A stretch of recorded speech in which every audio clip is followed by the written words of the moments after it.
दिव्या। आइए करते हैं खबरों की शुरुआत। मध्य प्रदेश की बड़ा महिला विधानसभा से कांग्रेस पार्टी से निर्वाचित होकर बने विधायक प्रद्युमन सिंह लोधी के द्वारा दल बदल कर भाजपा में शामिल होने से विधानसभा सीट पर उपचुनाव को लेकर पार्टियों के द्वारा सरगर्मियां तेज कर दी गई हैं। कहीं भाजपा की बैठक होने लगी है तो कहीं कांग्रेस की बैठक चालू हो गई है, जिसके चलते गुरुवार को दोपहर 2 बजे नगर घुवारा के भगवा रोड स्थित कल्याण मंडपम में कांग्रेस पार्टी के द्वारा उपचुनाव को लेकर बैठक का आयोजन रखा गया, जिसमें पूर्व कैबिनेट मंत्री हर्ष यादव, छतरपुर विधायक आलोक चतुर्वेदी, महाराजपुर विधायक नीरज दीक्षित, बंडा विधायक तरबड़ सिंह लोधी, दमोह विधायक राहुल सिंह लोधी, कांग्रेस जिलाध्यक्ष मनोज द्विवेदी, पूर्व जनपद अध्यक्ष श्री प्रताप सिंह बुंदीला, ब्लॉक अध्यक्ष इंद्र प्रताप सिंह, जिला महामंत्री अरविंद रावत, सोनू भैया, जिला महिला सेवा दल अध्यक्ष दीप्ति पांडे सहित सैकड़ों की संख्या में कांग्रेसी कार्यकर्ता मौजूद रहे। कार्यक्रम की शुरुआत मां सरस्वती के चित्र पर तिलक माला पहनाकर और बाहर से आए हुए अतिथियों का तिलक माला से स्वागत किया। उसके बाद अतिथियों द्वारा कार्यकर्ताओं को संबोधित करते हुए प्रद्युमन सिंह लोधी द्वारा जो खरीद फरोख्त करके अपने लाभ को देखते हुए भाजपा में शामिल होकर जनता को ठगा है, इसके लिए कांग्रेस पार्टी कभी माफ नहीं करेगी। साथ ही कार्यकर्ता उपचुनाव में प्रद्युमन सिंह को मुंहतोड़ जवाब देंगे। सभी कार्यकर्ताओं ने एकजुट होकर उपचुनाव में आहुति देना है। बैठक में उपस्थित कार्यकर्ताओं द्वारा स्थानीय प्रत्याशी की मांग को लेकर जमकर आवाज उठी। इस बार बड़ा मलहरा विधानसभा के लिए अधिकांश पार्टियों के द्वारा बाहरी प्रत्याशी को उतारकर कार्यकर्ताओं से चुनाव जीत लिए जाते हैं और उसके बाद अपने निजी स्वार्थ के विकास हेतु कार्य किए जाते हैं, जिससे कार्यकर्ता हमेशा ठगे के ठगे रह जाते हैं। अगर पार्टी को इस उपचुनाव में विजय प्राप्त करना है तो प्रद्युमन सिंह लोधी को सबक सिखाना है, तो लोकल के प्रत्याशी को टिकट देना होगा। प्रद्युमन सिंह पार्टी छोड़कर बीजेपी ज्वाइन करने के बाद आप लोग कैसा महसूस करेंगे? देखिएगा, जिस तरह से उन्होंने कृत्य किया है, जिस तरह से मध्य प्रदेश की जनता के जनार्दन को और ख़ासतौर से बड़ा मलहरा के वो जनता, वो कार्यकर्ता जिनको बहुत कुछ सपना दिखाया था उन्होंने 15 दिनों का कार्यकाल, 15 दिन में इनको निर्वाचित करके एक आम आदमी को विधानसभा में भेजने का काम किया था। आज इस क्षेत्र की जनता कहीं ना कहीं अपने आप को ठगा हुआ महसूस कर रही है, अपने आप को जो धोखा खाया उससे बहुत बेहद नाराज़ है। और आने वाले जब भी विधानसभा चुनाव आएगा, जब भी मतदान होगा, उस दिन के परिणाम आप लोगों को दिखाई देंगे तो लोग मान लेंगे कि कुंवर टिकाऊ सिंह अब हमारे लिए ग्राह्य नहीं है। 2018 में क्या तिलक सिंह की टिकट काटना उचित था?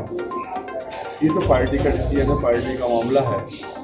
किन परिस्थितियों में कैसे टिकट करना है इसके बारे में तो हमारा यहाँ आ जाना उचित नहीं होगा। क्या इस बार बाहरी प्रत्याशी को चुनेंगे या क्षेत्र में? हम लोगों की मानसिकता प्राथमिकता यही है, पार्टी के दल के लोगों के द्वारा लगातार जो बात उठ रही है, सब क्षेत्रीय लोगों को मौका मिले। हम लोग भी चाहते हैं कि यहाँ क्षेत्रीय लोगों को मौका मिलना चाहिए। सर, जो बैठक हुई है, इस बात को लेकर बैठक हुई है, क्या रणनीति बनाई हुई है आगामी आने वाले चुनाव के संदर्भ में? साथ ही जिस तरह से इस क्षेत्र को बेचने का काम पूर्व विधायक ने किया है, वो कार्यकर्ताओं को आगाह करने के लिए, जनता जनार्दन को बताने के लिए किस तरह से आपके विश्वास के साथ विश्वासघात किया है, खासतौर से संगठन को मजबूत करने के लिए भी एक घटना है। मंत्री जी, अभी एक खबर चल रही है खंडवा जिले के मांधाता से माननीय नारायण पटेल पार्टी से त्यागपत्र देकर बीजेपी के दामन थामने जा रहे हैं। कैसे, क्या संगठन में कोई कमी है या संगठन में कोई त्रुटि है? आप लोग लोकतंत्र के चौथे स्तंभ माने जाते हैं जी, और कहीं न कहीं जिस तरह से लोकतंत्र की हत्या भारतीय जनता पार्टी के केंद्रीय नेतृत्व के द्वारा, मध्य प्रदेश के नेतृत्व के द्वारा की जा रही है, किसी स्थिति में नहीं है। आने वाला समय ये वक्त बताएगा कि ऐसे लोगों को, ऐसी पार्टी को, ऐसे दल को हम क्या समझते हैं। आखिरकार क्यों छोड़ रहे हैं, ये जानना चाहती हूँ।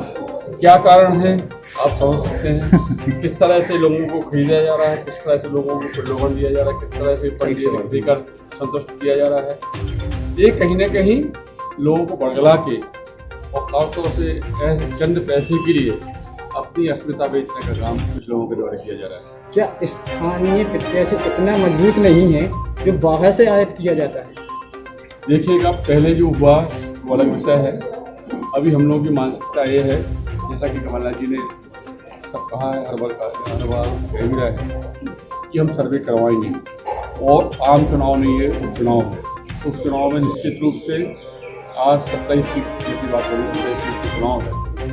जो कार्यकर्ता यहाँ सक्रिय होगा, मेहनत करेगा, निश्चित रूप से और यदि उसका सर्वे में नाम आता है तो उसको मौका मिलेगा। ओके, धन्यवाद। आज माननीय जो कार्यक्रम रखा गया है कि क्या सा कार्यक्रम रखा गया है, क्यों रखा गया है? प्रद्युम्न सिंह लोधी द्वारा कांग्रेस पार्टी छोड़कर भाजपा के द्वारा खरीद फरोख्त में जो सरकार के साथ, सत्ता के साथ प्रद्युम्न सिंह चले गए हैं, यहाँ बड़ा मलेरा में उपचुनाव होना है। उस उपचुनाव से संबंधित हमारी संगठन की बैठक है।